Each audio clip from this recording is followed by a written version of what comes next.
Pekini ka reaguar me vendosmëri ndaj tarifave të reja të shpallura nga Shtetet e Bashkuara, duke vendosur masa të njëjta me një normë prej 125% për importet amerikane. Ky veprim e thellon krizën tregtare mes dy ekonomive më të mëdha të globit, duke nxitur shqetësime serioze për ndikimin që mund të ketë mbi zinxhirët global të furnizimit dhe tregtinë ndërkombëtare. Përmes një deklarate zyrtare, autoritetet kineze e cilësuan vendimin e Washingtonit si shkelje të qartë të rregullave ndërkombëtare të tregtisë dhe si një formë presioni të njëanshëm dhe të padrejtë.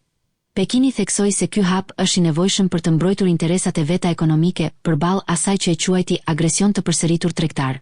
Në një postim të bërë mbrëmjen e së mërkurës, Presidenti Amerikan Donald Trump njoftoi rritjen e menjëhershme të tarifave ndaj mallrave kineze në 125%, duke justifikuar vendimin me, siç u shpreh ai, mungesën e respektit që Kina ka treguar ndaj tregjeve ndërkombëtare.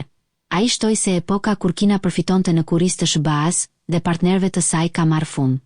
Kjo përplasje tarifore nuk është e para mes dy vendeve, por vendimet më të fundit shënojnë një kulm të ri të tensioneve që mund të kenë pasoja të gjera për ekonominë botërore, veçanërisht në sektor të ndjeshëm si teknologjia, bujqësia dhe energjia.